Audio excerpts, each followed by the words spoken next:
Hello everyone, this is Incite and Excite, here to add another episode to the Your Logic Sucks series. In this episode, I examine a video I found that has already gathered 30,000 plus views, and not really anyone has risen up to challenge the claim. This is actually a telltale sign of massive circle jerking, and I have taken the liberty to stop all circle jerks. So without further ado, I will challenge the claim that Captain Marvel doesn't have a character arc. But to be fair, before I go any further, I want to show some content on this YouTuber's channel to see if there's any biases. So let's read some of his titles. I'm seeing, of course, Captain Marvel has no character arc. Captain Marvel shields its way to 1 billion. SJWs can create interesting characters. Captain Marvel and the problem with superheroines. Captain Marvel tops box office with no competition. Captain Marvel soars to mediocre heights.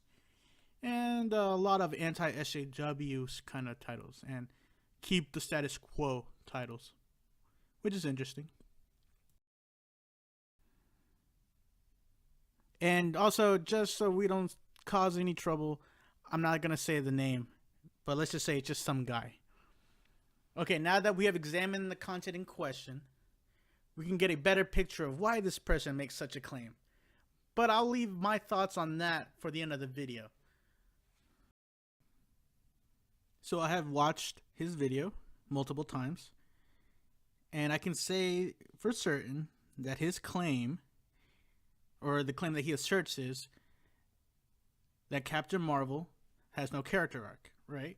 And the evidence he uses to prove to this is that there is no growth. There's no change to Captain Marvel. She does not change others. And everything starts where it begins. Okay, so, of course, he's going to prove this, right? Well, no, he doesn't. He just says so. And, again, he asserts that Captain Marvel, knowing that the Kree betrayed her, is not a character arc. It's just conflict. Okay, but he's not going to substantiate that with anything. He's not going to connect that with anything. Anything that proves that there's no character arc.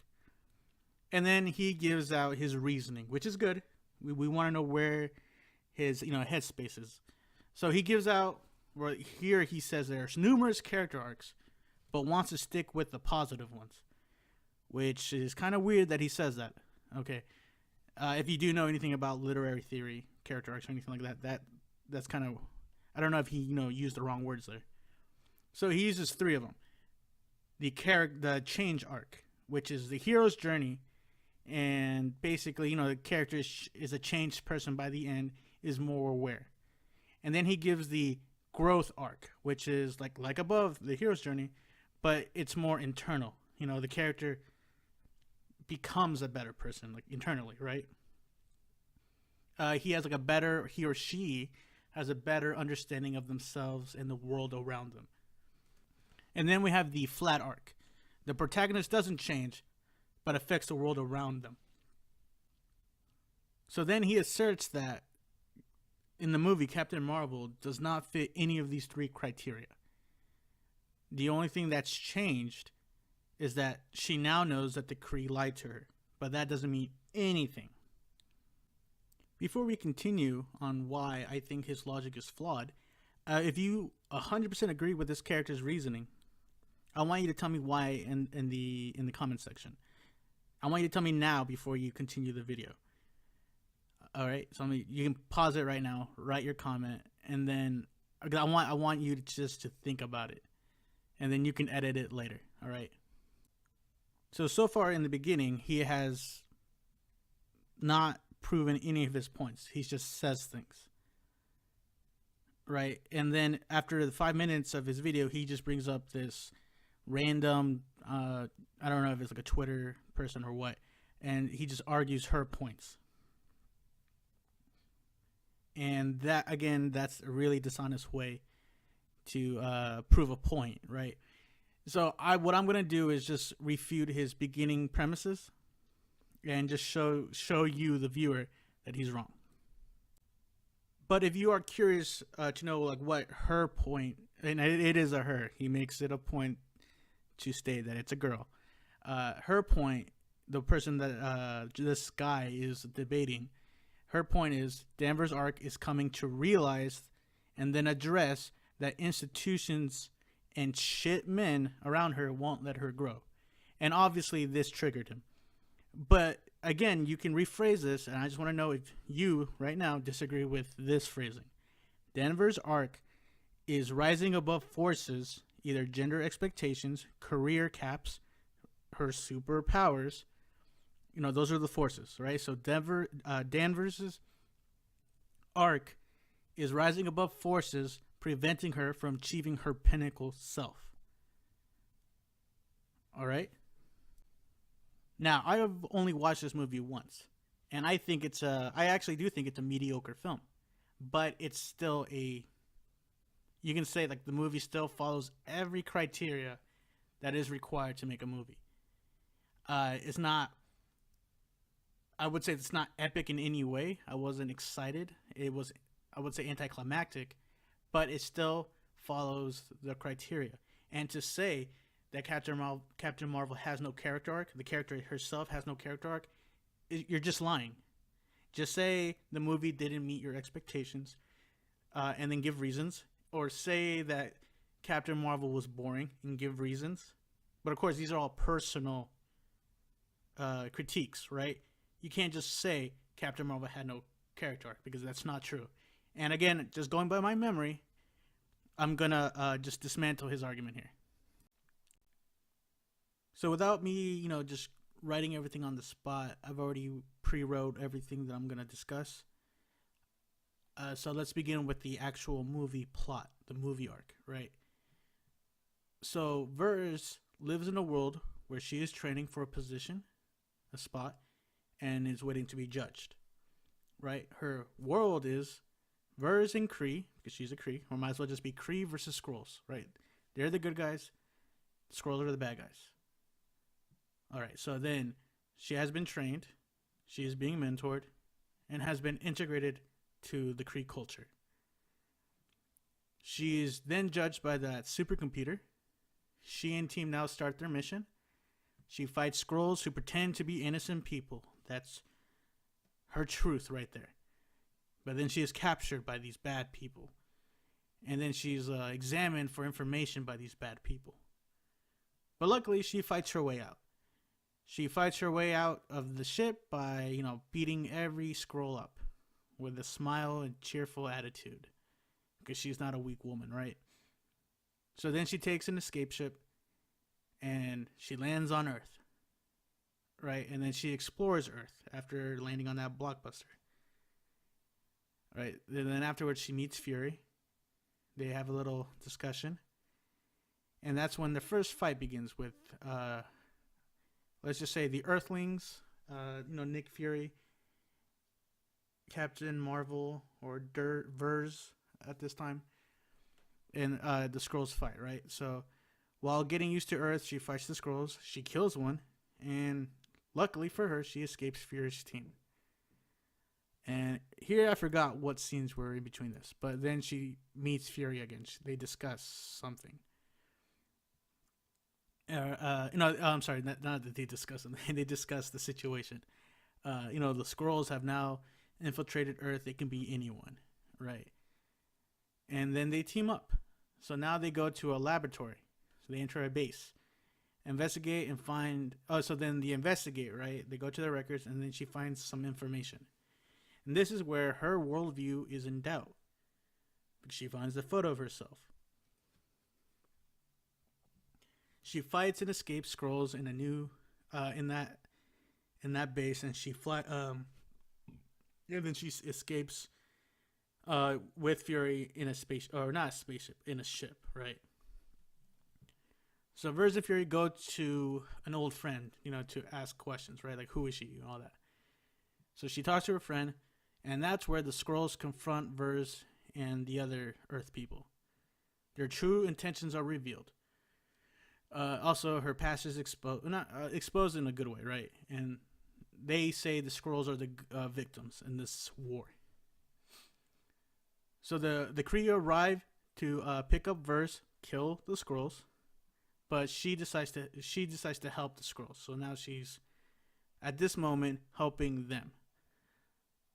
So then she jets up to find the energy source, or the thing that her the secret Kree person had, right?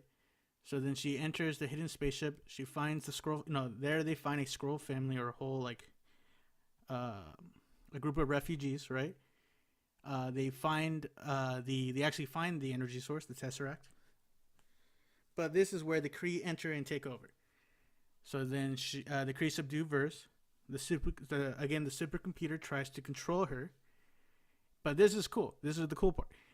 This is where she overpowers the supercomputer, right? This is where she tests herself again, where she fights back like she has always have with controlling institutions.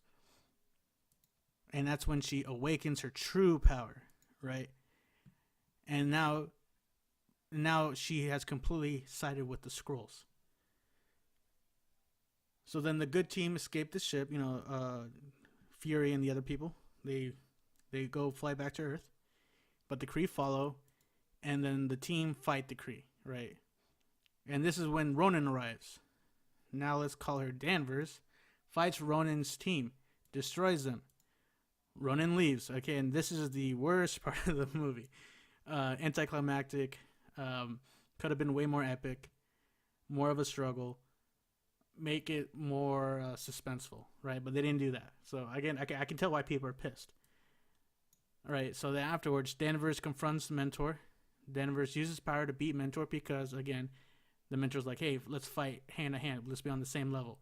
But she refuses to do that stupid idea of, fighting one-on-one on the same level, because why should she, right? So then she fights. She sends the Mentor back with a message, right? So after this, Danvers' next mission is to help the Skrulls find a home, and she leaves. So this is basically the movie arc. And tell me if it started as it began, if she did not change the environment around her, if she did not have personal growth. I want you to reflect on this. And if you think I mischaracterized any part of this movie, write a comment on how I did so. So now let's go with the character arc. This is a very simplistic view, but let's go with Verse is a Kree. She lives that lie. Right? She's a soldier. She fights for the good team, right? Her job is to kill Skrulls or anyone who opposes the Kree. So now, during her mission to Earth, she finds some information that casts doubt on herself, on her identity. So now she begins to question the lie. And then while on this mission, she comes to the realization that her lie, or the truth that she thinks is truth, is a lie. So she has to accept it. And that's when she betrays the Kree. She accepts the truth. That's where she helps the Skrulls find their family, and stops Ronan and everything, right? So she accepts the truth. And now she lives with the truth by now her saying she is the enemy of the Kree. She opposes them, right? What's her line? She's not going to fight the war, she's going to end it. So now she lives her truth, the real truth. Okay, now let's go to Carol Danvers' personal growth. So this is the chronological order of her, let's just say, evolution. So she's a normal girl. She joins the Air Force, enters experiment, has accident, infuses with, Tesseract energy. She's taken by the Kree, is subjugated by Kree. Luckily she has amnesia, right? She's mentored by them.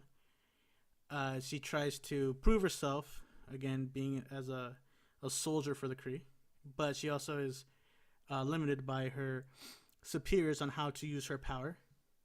So then she is placed on a mission, is captured, examined, but luckily she escapes, right? She goes to Earth, meets Earthlings, fights Skrulls, teams up with Earthlings, finds information on her past, fights Skrulls, finds past people, so her friends, is confronted with Skrull and his truth. Now she's in doubt. She helps Skrulls, she fights Kree, escapes Kree, fights Ronan, masters power, or let's do masters power then fights Ronan. Fights Mentor and sends him back, and then takes Skrulls to a new home. So again, this is the chronological order of the movie. However, here's the crazy part that people don't realize. The movie itself starts right here. The movie starts right here. And this is why you guys, for some reason, don't understand that she did go through an actual change. Okay, so the protagonist. So, of course, Carol Danvers is the protagonist. The antagonist, her mentor, the system itself, and just asshole guys in general. So her, as a protagonist, she's normal but wants to be something more. And then she becomes special. And then she uses that power to help others. That's very normal, expected hero sequence, right? And the antagonist, each time during this process, she is told she is not normal, because Carol is normal, but she wants to be an air pilot. She wants to do go-karts or something.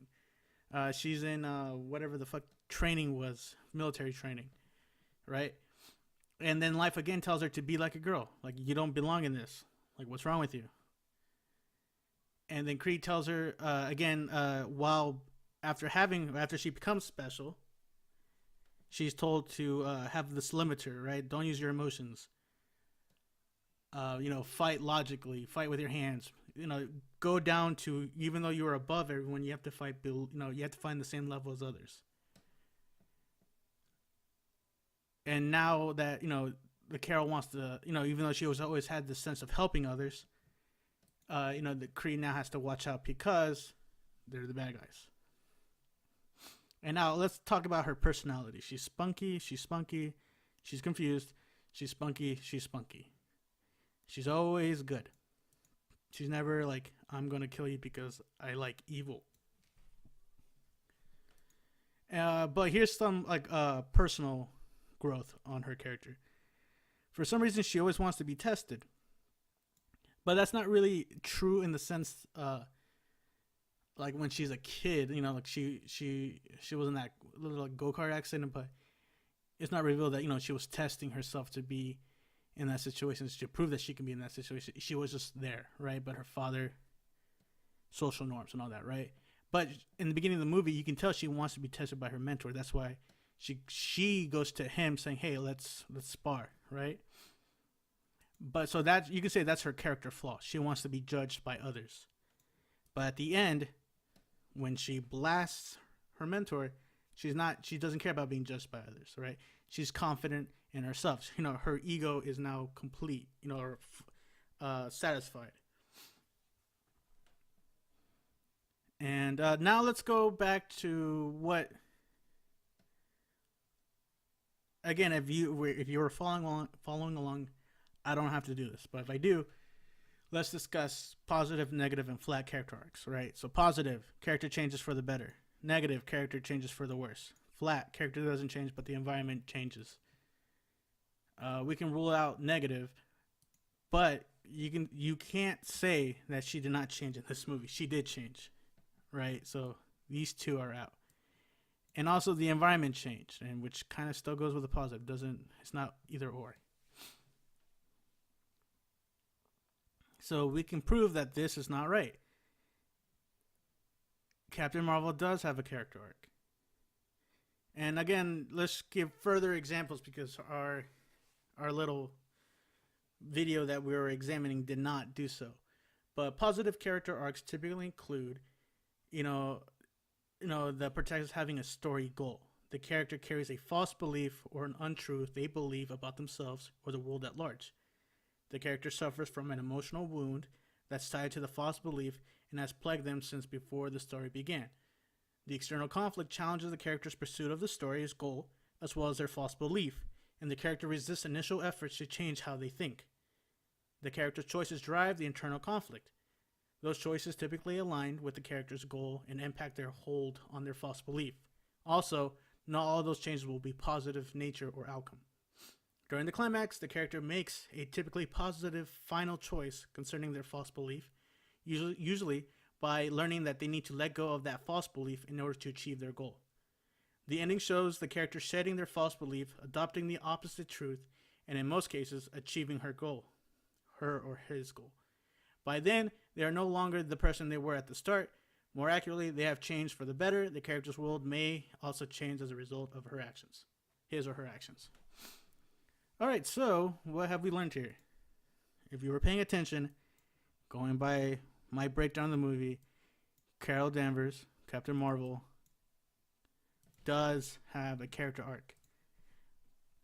Don't use this as an excuse for the movie sucked. Again, the movie is mediocre. I'm not gonna watch it again. I'm not that guy who watches this movie like 100+ times. There's no reason to watch this movie more than once.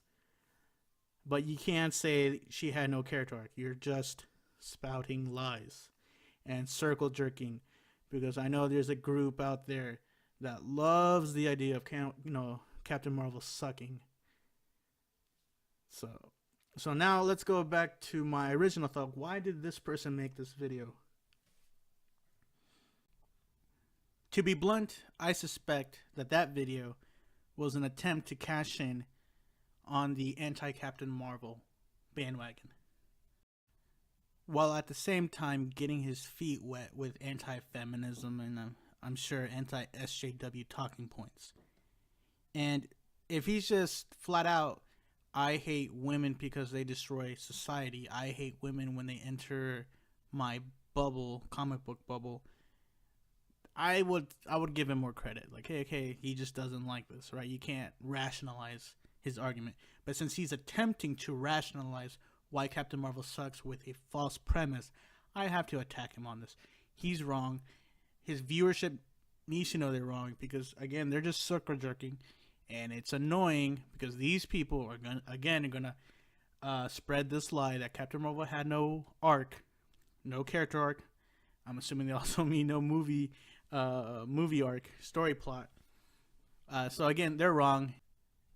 And having them just repeat the same dumb, false argument creates problems in the long run, because the opposing side will never actually get a proper explanation of why a film, a comic, whatever, sucks, right? You're just going with a false belief. They know it's a false belief, so they can ignore you. So instead of saying, hey, this movie didn't push any new grounds, they didn't explore this topic that no one has discussed before, they had a lot of missed opportunities, the studio keeps playing it safe, actual critiques that you can discuss, that would actually help the movie industry, comic book industry, whatever, right? So this is what I hope to disprove in this video series. Your logic sucks. Not only am I going to expose circle jerking behaviors, but also hopefully help people form better arguments, and to ignore dumb arguments like this one, where you just flat out lie about a movie. All right, so that's it. That's this video. Hopefully I find another video to discuss where their logic sucks. So stay tuned. Subscribe if you like. Leave a comment. If you don't like this video, even if you dislike this video, hit the like button. All right, later, guys.